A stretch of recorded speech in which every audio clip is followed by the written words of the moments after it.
Main part बाकी है। Hallelujah, hallelujah. तैयार है सब जन? तैयार है सब जन? यस। Hallelujah, hallelujah. अभी जब आराधना कर रहे थे, परमेश्वर ने मुझे एक चीज याद दिलाई। पिछले में भी संडे के बाद मीटिंग की, शायद परमेश्वर ने एक बात करी थी कि किसी के गिल्टी है और वो सामने में आ जाए। उस टाइम मुझे नहीं पता था, मैंने उसी टाइम बोला था है ना कि मुझे नहीं पता किसकी है, लेकिन परमेश्वर मुझे बता रहे हैं कि किसी के तो है, और वो मेजर चीज है, वो बड़ी चीज है। और हमने गिल्टी वाली गवाही भी सुनी। Hallelujah, hallelujah. सबको सुनीता दीदी ने गवाही दी थी, और अभी परमेश्वर मुझे उस चीज को याद दिलाता है। उन्होंने गिल्टी वाली नहीं बताई थी, उन्होंने पता वो सामने में आए और मुझे नहीं पता था कि ऐसा कुछ है, बट वो फोन पर अभी थोड़े दिन पहले वो बता रहे थे, सबको पता है वो जिस मीटिंग में बता रहे थे वो, कि उनकी सारी रिपोर्टें क्या आ गई, नॉर्मल आ गई। डॉक्टर आपस में बात करके कह रहे हैं हम तो सरप्राइज्ड हैं, हम तो हैरान हैं, ऐसा कैसे हो गया, हम तो हैरान हैं। और अभी जब हम आराधना कर रहे थे, परमेश्वर ने याद दिलाया। बहुत टाइम पहले दीदी ने मेरे से बात करी थी कि उनकी छोटी सी गिल्टी है और वो कैंसर में बदल सकती है। उनसे अभी मेरी आराधना में बात नहीं हुई है, लेकिन परमेश्वर मुझे याद दिला रहा था कि वो गिल्टी मैंने क्या कर दी है, खत्म कर दिया। हालेलुया।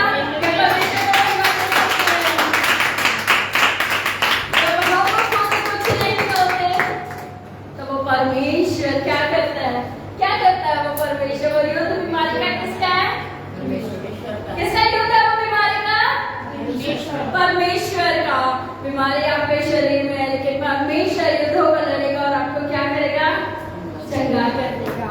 परमेश्वर आपको चंगा कर देगा। परमेश्वर आपको फिर से रिन्यू करेगा। परमेश्वर आपको फिर से खड़ा करने की सामर्थ रखता है। मेरे में भूल गई, पता नहीं ये वाली बात तो कितने टाइम पहले थी जिससे उठी करी, लेकिन अभी जब बैठे थे तो परमेश्वर उस चीज को याद दिला रहा था कि मैंने तुझे बोला था। दो हफ्ते पहले शायद ये प्रार्थना हुई थी, एक हफ्ते पहले ये प्रार्थना हुई थी कि जिसके भी ये प्रॉब्लम है वो सामने में आ जाए। अगर आपका आज भी कोई युद्ध है, युद्ध जरूरी नहीं आपकी लड़ाइयाँ छिड़ी हुई है, ये जरूरी नहीं आपके देशों में लड़ाइयाँ हो रही है, जरूरी नहीं आपके परिवार में लड़ाई हो रही है, जरूरी नहीं है वो युद्ध। क्योंकि हमारा युद्ध कैसा है? शारीरिक है क्या? हमारा युद्ध कैसा है? आत्मिक युद्ध है। हमारा लहू और मांस के साथ युद्ध नहीं है, हमारा युद्ध अंधकार की सेनाओं के साथ है, और हमारा विजेता खुदावंद यीशु मसीह है। और सिर्फ वो हमारा विजेता नहीं है, वो परमेश्वर ने कहा कि मैं तुम्हें जय के उत्सव में लिए चलता हूं। हमें तो सिर्फ चलना है, हमें तो सिर्फ फॉर्मेलिटी करनी है, हमें तो बस आगे आगे बढ़ना है। जय के उत्सव में वो परमेश्वर हमें लिए चलता है, वो परमेश्वर हमें लेकर के आगे बढ़ता है। हालेलुया। तैयार है सब वचन को सुनने के लिए? आज की हमारी थीम है युद्ध परमेश्वर का। युद्ध युद्ध परमेश्वर का। अगर आज आपके जीवन में कोई भी युद्ध है, उस परमेश्वर को सौंप देना, और वो परमेश्वर अद्भुत कार्य आपके जीवन में करने जाएगा। वो परमेश्वर आपके पूरे जीवन को बदल करके रख देगा। वो परमेश्वर अद्भुत रीति से कार्य करेगा। हालेलुया। अपनी बाइबल को अपने हाथ में रखें। ये मेरा सम्मान है। कितना अच्छा लगता है वो बोलते हैं ये मेरा सम्मान है ना। आप किसी वीआईपी को लेकर के नहीं चलते हैं, लेकिन आप सोने के घरों वाले, आप राजपदधारी याजकों का एम्बेसडर की क्या हो?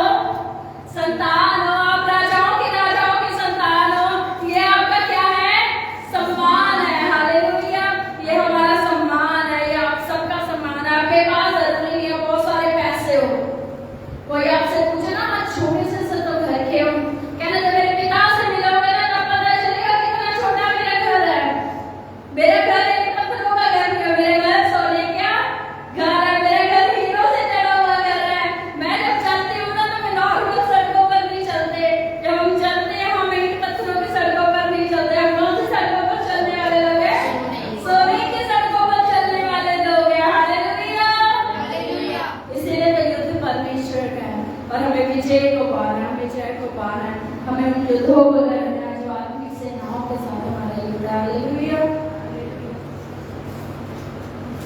साथ निकाले।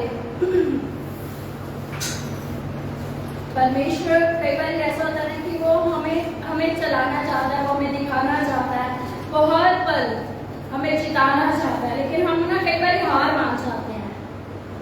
हम कई बार क्या कर जाते हैं? हार मान जाते हैं, लड़ते नहीं और हम हार मान जाते हैं। मेरे साथ निकाले दूसरा इतिहास 20 उसकी 15। दूसरा इतिहास 20 उसकी 15 से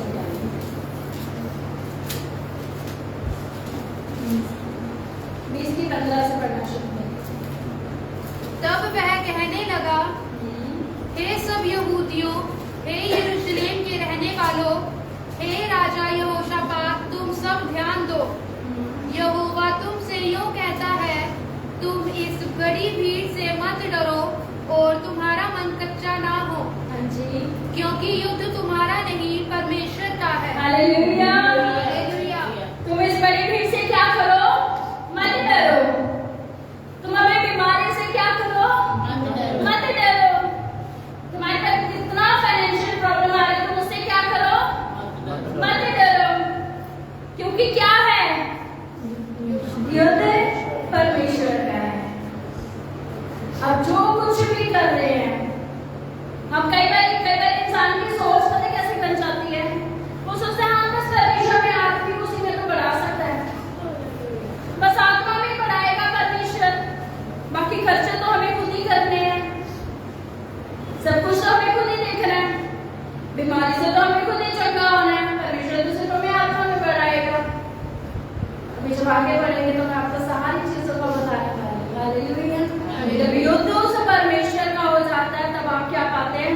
आप जय को पा जाते हैं। जैसे कि मैंने स्टार्टिंग में बताया ना कि जब दीदी के युद्ध को जहाँ पर डॉक्टर्स ने बोल दिया नहीं जी कैंसर हो सकता है या ऐसा कुछ बड़ा हो सकता है, खुदा ने कहा इनसे कि मैं चल रहा हूँ साथ में, खुदा ने कहा मैं लड़ रहा हूँ साथ में, वो दिखाई नहीं दे रहा है, वो टेस्ट पे टेस्ट टेस्ट पे टेस्ट, पीछे पे पीछे पीछे पे पीछे, कभी ये टेस्ट कभी वो टेस्ट, लेकिन जब टेस्ट होने के बाद जब रिपोर्ट्स दिखाई गई तो हम तो हैरान हैं जी।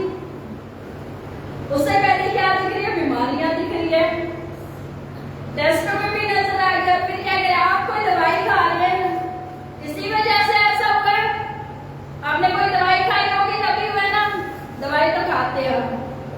वो दवाई क्या है? वो दवाई क्या है? हमारा वचन की तलवार है जो फोड़े फोड़े को क्या करता है? चीर देता है। जो कट पा करके ना जो आपके अंदर में गंदगी भरी है उस गंदगी को निकाल करके आपको फिर से नया कर देता है। वो परमेश्वर ऐसे अद्भुत कार्य आपके जीवन में करता है, लेकिन वो तभी करेगा जब हम बोलेंगे युद्ध परमेश्वर का है। कई बार हम लड़ना शुरू कर देते हैं, कई बार हम ऐसा बुरा बुरा बोलने लग जाते हैं, अगर किसी ने हमारे साथ बुरा कर दिया तो हम बड़ी जल्दी बोलना शुरू कर देते हैं, बहुत जल्दी। लिखा है क्या कहीं जब यूसुफ के भाइयों ने यूसुफ के साथ बुरा करा था, यूसुफ ने डबल उन्हें सुनाया है क्या? है ऐसा पढ़ा है? जब यूसुफ के भाइयों ने गलत करा तब यूसुफ ने उन्हें सुनाया नहीं? सुनाया? क्या करा उसने? सोचो अपने ही हो रहा है, क्या ना अपने खून ही नहीं हमारा, उसका खुद का खून था, भाई का खून था, है ना? एक ही बाप के बच्चे थे, है ना? पेरेंट्स एक ही थे, पर एक के पीछे क्या हो गया? 11 के 11 बढ़ गए और गड्ढे में गिर दिया। लेकिन यूसुफ क्या कर रहा था? घुटनों पर अपने युद्ध को लड़ रहा था। जब यूसुफ घुटनों पर अपने युद्ध को लड़ रहा था तो परमेश्वर ने कहा था कि मैं तुझे राजगद्दी पर बैठाऊंगा। यूसुफ आज तो गड्ढे में है, कल तो सिंहासन पर होगा। यूसुफ आज तो जेल में है, कल तो परमेश्वर के साथ राजगद्दी पर बैठा हुआ होगा। यूसुफ आज तेरे भाई जो तुझे गड्ढे में गिरे तुझे बेच दे, कल वो तेरे पास ही आएंगे खाना मांगने के लिए। हालेलुया। लेकिन युद्ध उस खुदा का होना चाहिए जब युद्ध उस परमेश्वर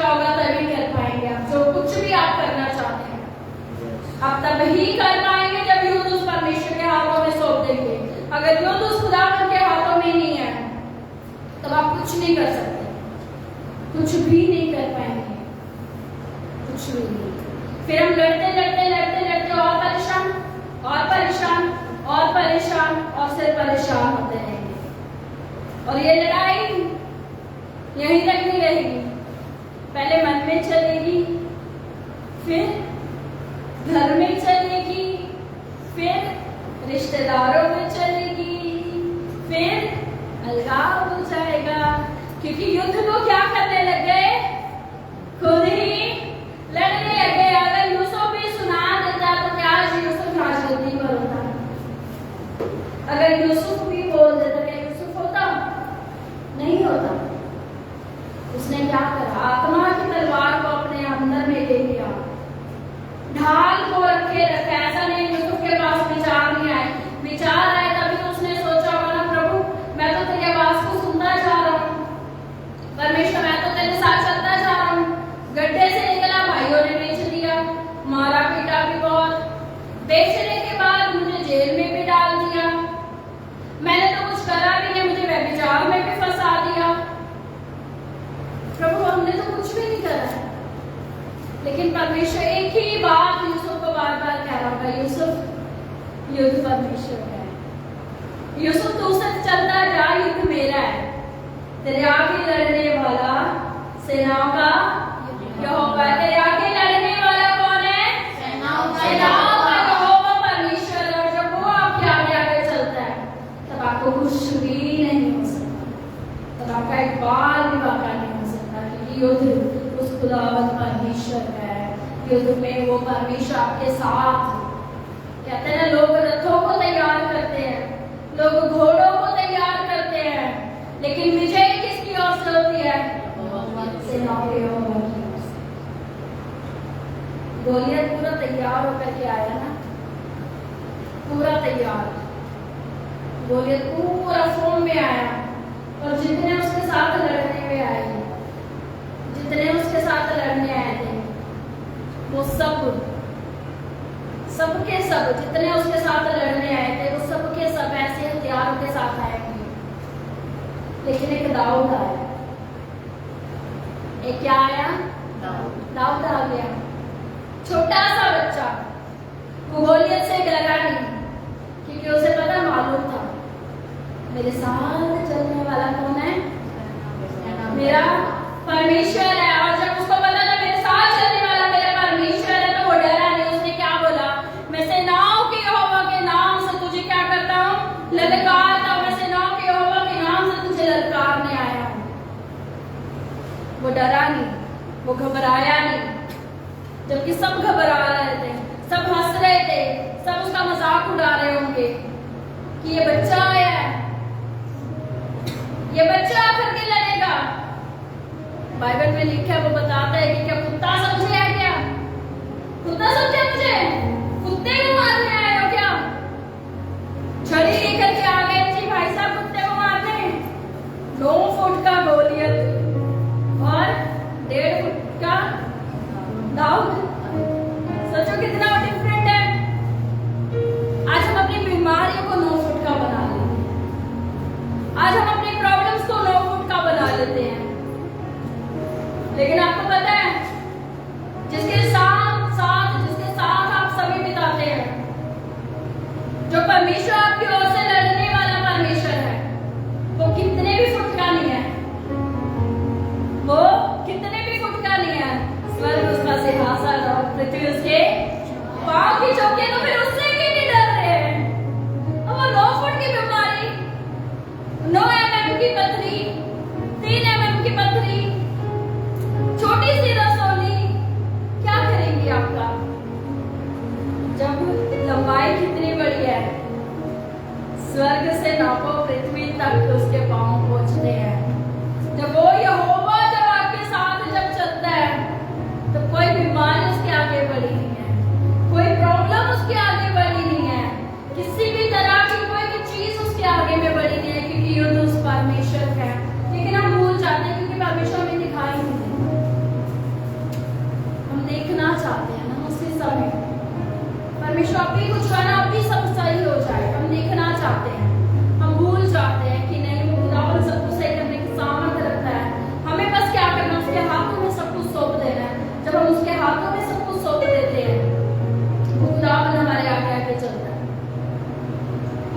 खुदावन चलता है, वो परमेश्वर अनुग्रह करता है, वो हमें लिए चलता है।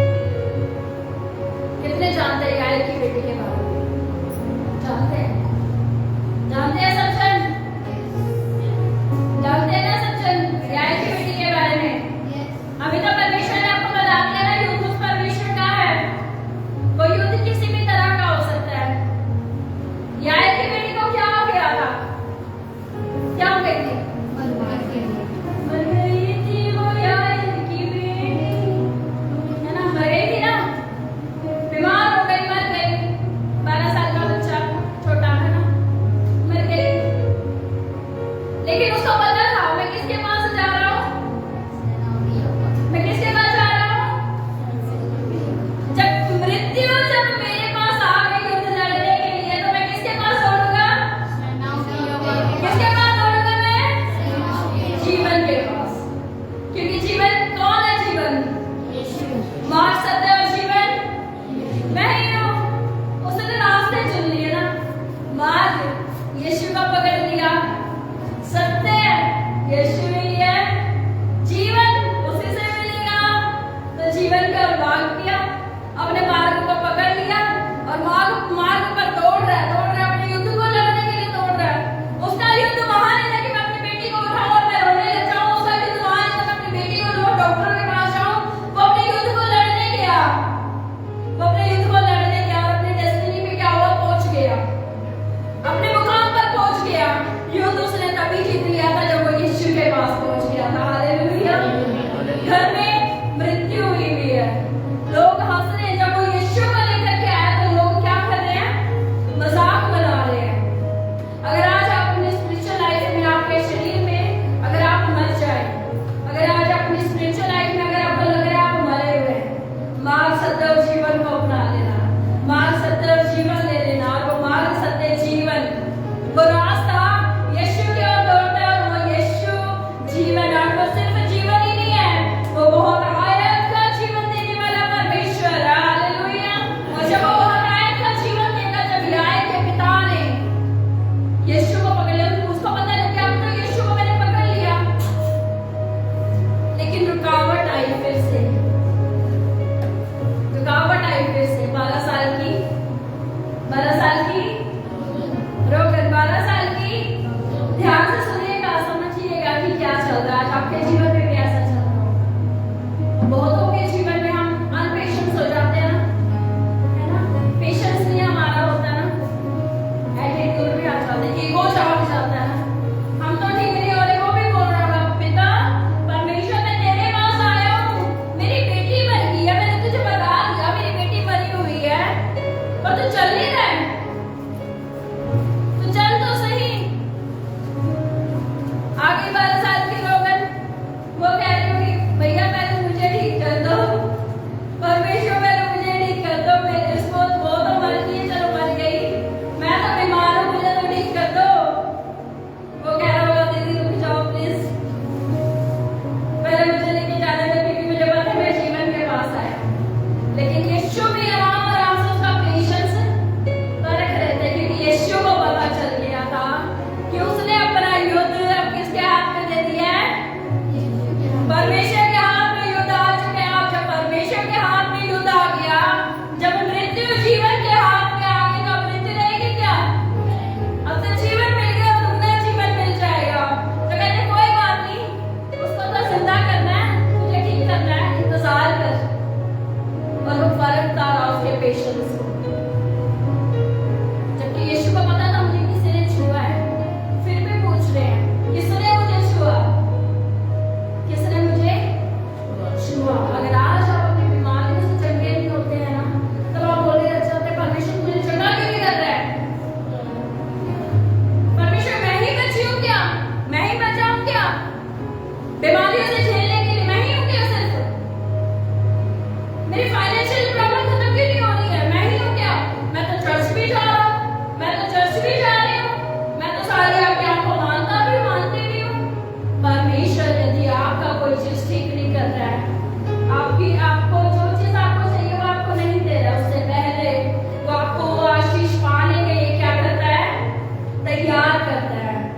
अब जब तक अगर मैं ग्रेस को अभी तैयार करूंगी। पहले वो 18-20 साल का होगा, फिर जाकर के उसके हाथ में क्या आएगी? गाड़ी आएगी। खुदावन हमें तैयार करता है उन युद्धों के लिए, और परमेश्वर ने उन युद्धों से लड़ने के लिए हमें क्या दिया? आत्मा के तलवार, ढाल, मेल के जूते, कमरबंद, संयम। आत्मा के फल है ना संयम। संयम उसके अंदर अगर हम देखा जाए ना, परमेश्वर ने हर एक चीजों को हमें सिखाया है। याएल की बेटी है ना, याएल के अंदर परमेश्वर ने कितना पेशेंस भरा था कि उसकी बेटी मरेगी, उसके घर में मातम है, लेकिन वो उनकी ओर नहीं देख रहा है। वो क्या देख रहा है? अब मैं जीवन के पास आ गया हूँ, अब मैं सत्य के पास आ गया हूँ, अब मैं मार्ग के पास आ गया हूँ। तो वो चलता है। यीशु 12 वर्ष के रोगन को चंगा करने के बाद याएल के साथ चलते हैं, और वो क्या कहते हैं? तेरी बेटी क्या हो गई? मर गई है। तेरी बेटी क्या हो गई? मर गई है। जब आप खुदावंद के साथ सही तरीके से चलना शुरू कर, सब खत्म होता जा रहा है, कुछ भी सही नहीं चल रहा है, क्या करना? साइड कर देना। रोने वालों बाहर आ जाइए, कुड़कुड़ाने वालों साइड हो जाइए, हमारे विश्वास को देख करके मुस्कुराने वालों, ठट्ठा उड़ाने वालों, जब आपका कुछ अच्छा नहीं चल रहा, लोग आपको कुछ गलत बोले, अपनी प्रॉब्लम्स को कहना उठ जाओ, अपने आप को कहना आत्मा में उठ जाओ, अपनी चीजों को बोलना उठ जाओ, अब मेरा समय, उठ जाओ। कोई भी कुछ भी बोले, बोलना उठ जाओ, उठ जाओ। क्या बोलना है? उठ जाओ। सब कुछ करने के आपके लिए जान तक दे दी, उस जज ने तो जान दे दिया है। तो जब युद्ध, जब जज आपका, तो क्या करोगे? क्या करोगे? किसको खा ले? वचनों को खा ले। अब अभी तक तुम मरी हुई थी, और अब तुम जीवन में, पुराने जीवन में, पुराने काम में तुम मर चुके हो। अब तुम क्या हो गए हो? जब तुम जीवित होते तो क्या हो गए? जी उठे। अब तुम उसको खाना। अब तुम सिर्फ खाने से जीवित नहीं हो, परमेश्वर के वचन से जीवित। हमारी आत्मा खुदावंद के वचनों के द्वारा जीवित रहती है। हमारी आत्मा परमेश्वर के वचनों के द्वारा क्या रहती है? जीवित रहती है। तैयार है अपने युद्धों को खुदावंद के हाथों में देने के लिए? तैयार है? समझ आ रहा है सबको? अपने युद्धों को क्या करना है? खुदावंद के हाथों में सौंप देना है। अपने युद्धों को क्या करना है? खुदावंद के हाथों में सौंप देना है। अगर आज आप अपने युद्धों को परमेश्वर के हाथों में सौंपने जा रहे हैं, वो परमेश्वर आपको विजय दिलाने जा रहा है, वो परमेश्वर आपके युद्ध को लड़ने जा रहा है, वो परमेश्वर आपको फ्री करने जा रहा है। Hallelujah, hallelujah, hallelujah. आज बहुत सारे लोगों ने युद्ध को हार चुके, जो नहीं बैरी आता है, युद्ध करता है, हम क्या होते हैं? हम बैठ जाते हैं घर में आराम फरमा। वो यही तो चाहता है, उसकी चाल यही है कि आपको खुदावंद से दूर करे, और फिर हम कहते हैं, बहाना बनाते हैं। वो हमारी आत्मा में, आपको पता है, जब आप एक झूठ को छुपाते हैं, आप 10 झूठ और बोल देते हैं। हम क्या करते हैं? युद्ध को हारते और एक दिन पूरे लेट जाते हैं, उसी पाप में गिर जाते हैं, आपको पूरा हरा देता है। लेकिन हमें क्या करना? अपने आप को उस खुदावंद के हाथों में सौंपना है, अपने आप को, अपनी सारी चीजों को उस परमेश्वर के हाथों में सौंप दें, ताकि वो परमेश्वर की ओर, वो परमेश्वर हमारी ओर से लड़े। जब मूसा ने इस्राएलियों को छुड़ाया, तब क्या कहा? परमेश्वर ने क्या कहा था? तो कैसा सा होगा इनके सामने? कैसा सा होगा? परमेश्वर साथ रहेगा तो इनके सामने। लेकिन आज हम तो मिट्टी हैं, हम कहाँ से रहते हैं, हम तो पापी हैं जी, हम नहीं कर सकते। परमेश्वर कहता है, मैंने तुझे अपनी समानता और अपने स्वरूप में बनाया। पापी तो तू तब था जब तूने यीशु को नहीं जाना। अब तो तू मेरा संगी वारिस हो गया। अब कैसे कह सकते कि हम नहीं कर सकते? अब कैसे बोल सकते कि हम नहीं कर सकते? अब तो परमेश्वर ने आपको क्या क्या क्या बोल दिया? राजपथधारी याजकों का क्या हो? समाज हो। राजपथधारी याजकों का क्या हो? राजपथधारी याजकों का क्या हो? समाज हो। जब राजपथधारी याजकों का जब आप समाज है, तो जय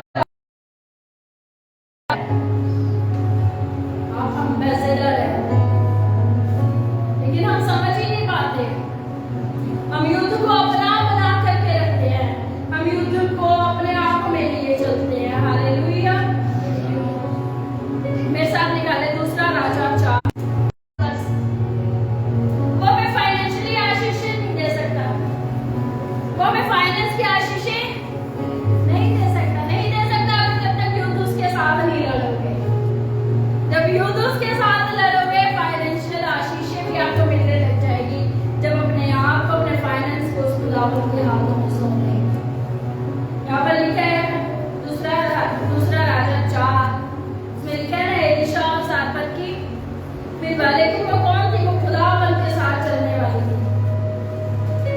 एलीशा ने 2 से पढ़ रहे, एलीशा ने उससे पूछा तेरे लिए, वो बहुत परेशान थी, वो परमेश्वर के साथ चलती थी, उसका पति परमेश्वर की सेवा करता था, और फिर क्या हो गया? उनके ऊपर कर्जा हो गया, उन्होंने किसी से कर्जा लिया था और उनके ऊपर कर्जा हो गया। तो जिनके लिए कर्जा हुआ था वो कहने लगे अब हम तुम्हारे बच्चों को क्या कर देंगे?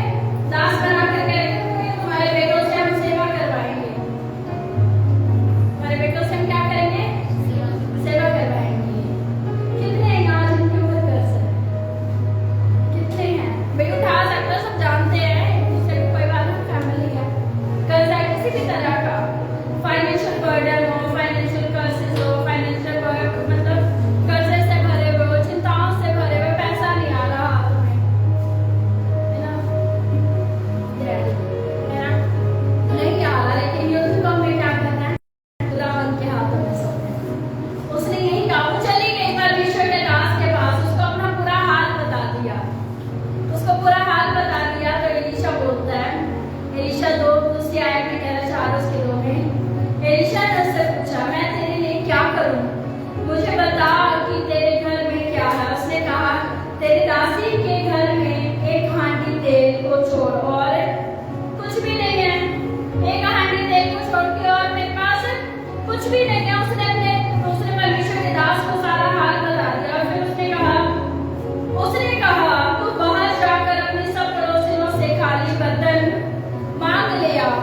अभी तक तो मांग करके खाए हैं, अभी और मांगने को कह दिया खुदावन के दास ने।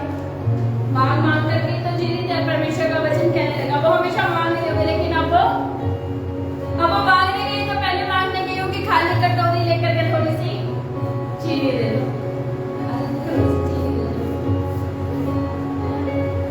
थोड़ा सा तेल दे दो, है ना? चलो थोड़ी सी रोटी दे दो, है ना?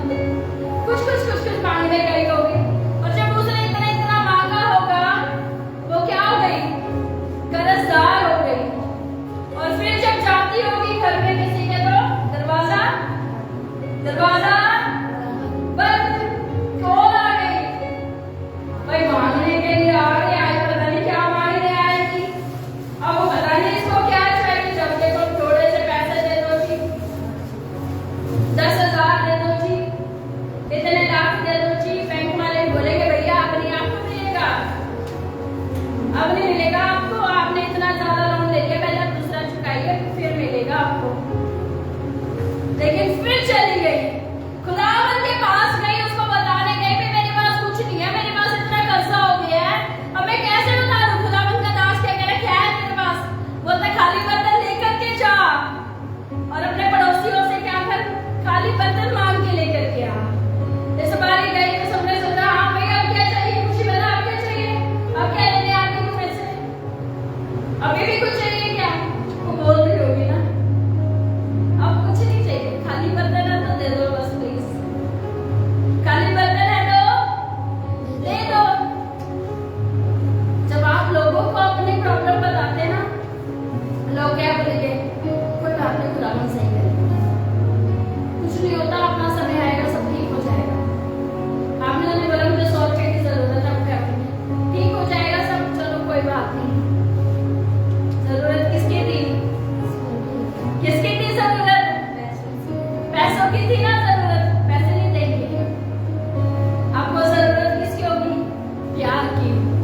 आपको प्यार नहीं देंगे, आपको समझाने तुम ही थोड़ा सा अच्छे से चला करो, इसी वजह से प्रॉब्लम हो रही, थोड़ा सा आप सहन कर लिया करो। किसकी जरूरत है? प्यार। लेकिन वो राइट पर्सन के पास राइट टाइम पर गई। उसने क्या बोला कि एलीशा मेरे साथ ये प्रॉब्लम है, और उसने क्या बोला? जा, अब फिर से जाकर के खाली बर्तन मांग करके लेकर के आना। सोचो जिनके पास खाली बर्तन लेके जाते थे, कहते थे 1 कटोरी चीनी दे दो, वो भी कहते आज तो खाली बर्तन क्यों लेने आई है? क्या करोगी? आकर के बताओगी। नसीबत परमेश्वर के पास गई और क्या लिखा आगे? खाली बर्तन मांग लिया और थोड़े बर्तन ना लाना। सोचो पूरे मोहल्ले के बर्तन मांगे हुए हैं, फिर उसने पूरे मोहल्ले में मांगने के लिए घूमी होगी, फिर पूरे मोहल्ले में खाली बर्तन लेने के लिए चली गई, क्योंकि युद्ध अब पीछे कौन लड़ रहा है?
दे देना, जो भर जाए उन्हें अलग रखना। एक हांडी तेल में से सोचो वो कितना भर रही है।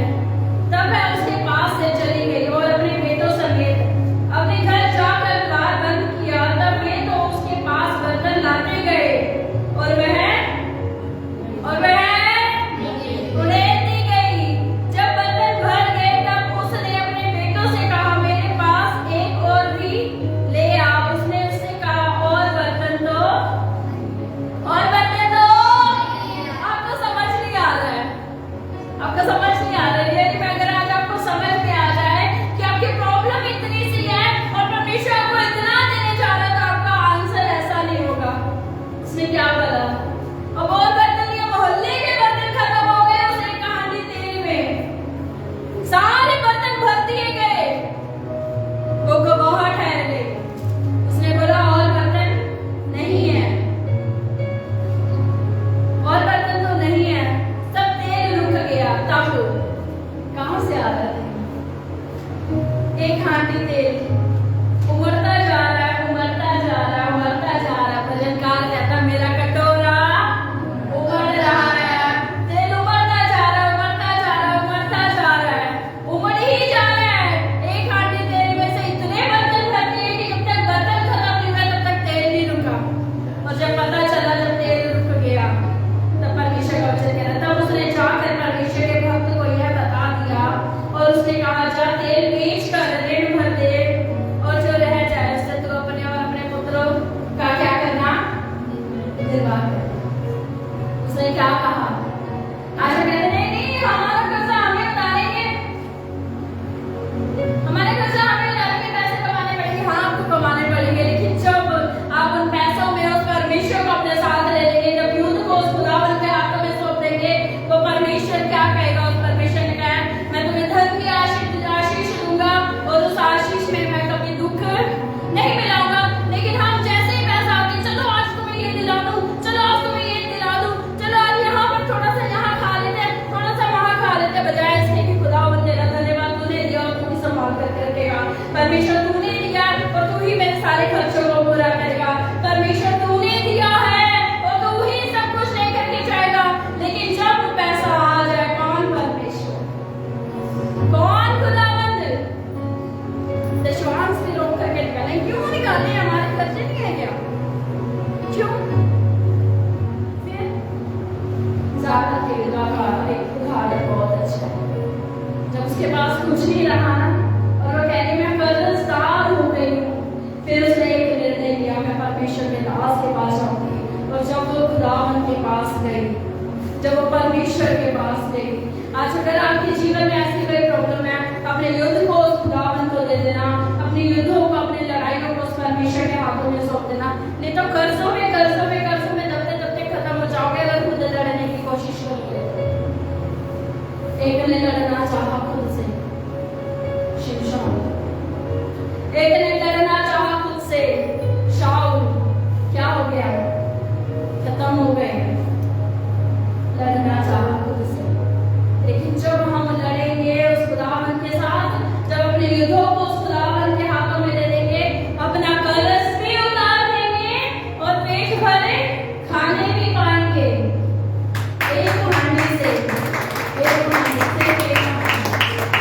सिर्फ एक हांडी। उस परमेश्वर के पास आ जाओ,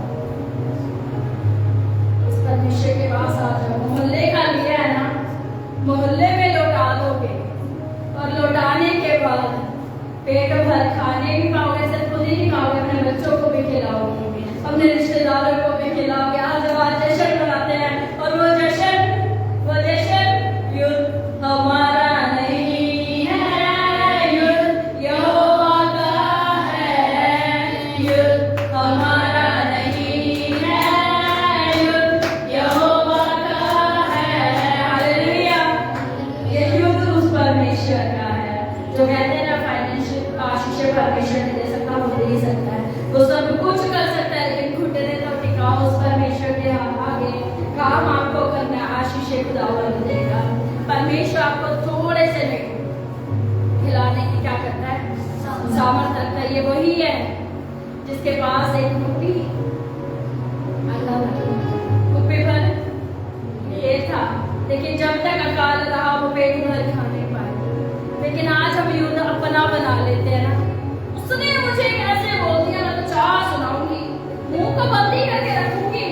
रोटी कर दूंगा उनके, छोड़ दीजिए, जाइए खुदावन के पास।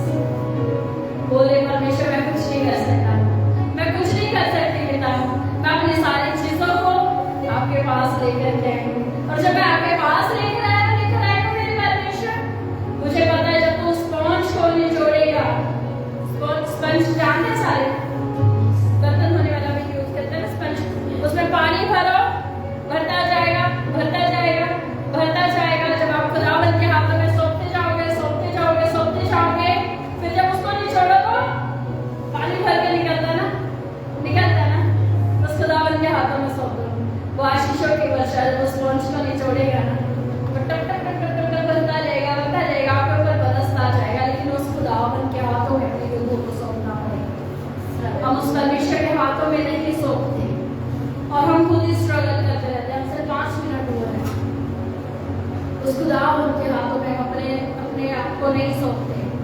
आज इसलिए हम परेशानियों का सामना करते हैं, पता है, क्योंकि हम सोचते हैं हम खुद ही कर लेंगे सब कुछ, हमसे हो जाएगा। और जब हमसे हो जाएगा तो फिर कहते हो हमने ही क्या कर दिया, हमने ही बात बिगाड़ दी, अब हम कैसे इसको सुधारें। लेकिन जब हम ये बोले दाऊद की तरह, परमेश्वर ये लड़ाई तो मैं जीत गया, दूसरी भी बता अब मैं कैसे करूं। परमेश्वर ने कहा पहले तो सामने से गया था दाऊद, अब तू घूम करके पीछे से जाना।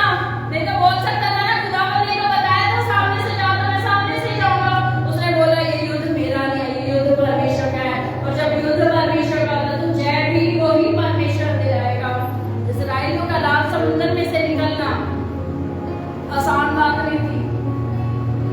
झरने कितनों ने देखे हैं, सबने देखा ना झरना, किस पे चलता है झरना, किस पे चलता है, क्या बन जाते हैं पीछे, पहाड़ या फिर दीवारों पे ना। आजकल तो ट्रेंड बन गया ना, होटल्स वगैरह में भी जाओ तो झरने बनाए होते हैं ना, दीवारों पे चल रहे थे ना झरने। मैं बर्तन धो रही थी और मैं परमेश्वर के वजह से जस्ट बातें कर रही थी, परमेश्वर ने मुझे एक चीज का प्रकाशन दिया। आज तो दीवारों पर झरने चलते हैं, एक झरना उस परमेश्वर ने बनाया था, एक झरना उस परमेश्वर ने बनाया था। आप जाकर के पढ़ सकते हैं, निर्गमन 14 और उसकी 24 में लिखा है, एक झरना उस परमेश्वर ने बनाया था अपने लोगों के लिए। पता है वो झरना कैसा था, जिसके पीछे के पहाड़ नहीं थे, वो झरना जिसके पीछे पहाड़ नहीं थे, जिसके पीछे दीवारें नहीं थी, जिसके पीछे लकड़ियां नहीं लगी थी, लेकिन वो झरना खुद ब खुद पानी क्या हो गया, खड़ा हो गया। वो लिखा है वहां पर, वो पानी दीवारों में बदल गया, वो पानी दीवारों में बदल गया। आज तक ऐसा झरना नहीं देखा होगा आपने। जब झरना बहता है ना तो उसके आगे में कोई ना कोई चीज लगाते हैं ना, वो दीवार पे से बहेगा या वो पहाड़ों पर से बहेगा या नए नए फैशन के तरीके से वो बहेगा। और मैं परमेश्वर का उस समय धन्यवाद करती थी, सचमुच में भी था, हमने ऐसा झरना नहीं देखा आज तक भी। लिखा है वो लाल समुद्र, वो लाल समुद्र 2 भागों में दीवारें बन करके खड़ा हो गया वो। और वो क्या कर रहे हैं, उसने बोला, परमेश्वर ने कहा तुम कदम तो बढ़ाओ। मूसा डर रहा होगा, मूसा क्या हो रहा होगा, डर रहा होगा।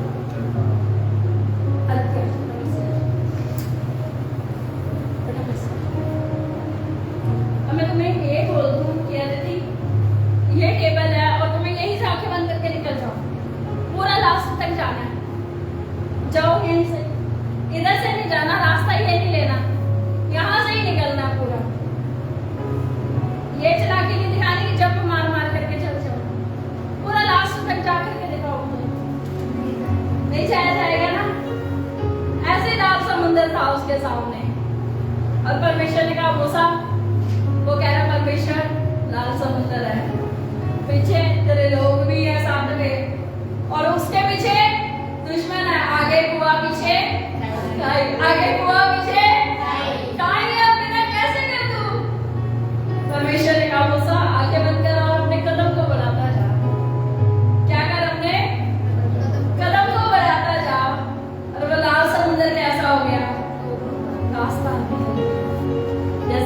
बोलो, हो गए ना?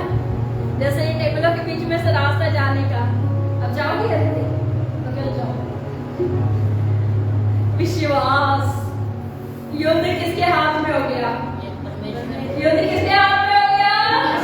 परमेश्वर के हाथ में हो गया। जब तक युद्ध अपने हाथ में ना, खुदा कैसे करूं? इतने टेबल है, कैसे जा भी नहीं सकती। इतना टेबल है, स्पंज भी नहीं है कि टूट जाएगा। टेबल है, मेरी पैर टूट जाएगा और साथ में लोहा भी लगा है, कैसे जाऊं? परमेश्वर ने बोला मूसा विश्वास करो और कदम बढ़ाओ। जब विश्वास करके कदम बढ़ाया, लिखा वो समुद्र दीवारों में खड़ा हो गया। वो समुद्र दीवारें बनकर के खड़ा हो गया। और जब वो समुद्र दीवार बनकर के खड़ा हो गया ना, वो मूसा, सिर्फ वो मूसा ही नहीं गया, वो इजराइली भी चले गए। और जब वो फिरौन की सेना जब मारने जब आई थी घोड़ों पर सवार, वो समुद्र, वो झरना फिर से लाल समुद्र बन गया। और जब लाल समुद्र बन गया, आज कई लोग बोलते हैं इतना सा पानी होगा तभी बच गए हो। मानिए अगर इतना सा पानी होता, घोड़ों के साथ क्या डूब जाते? आप डूब करके दिखा दीजिए। अगर इतना सा पानी होता, क्या डूब जाते?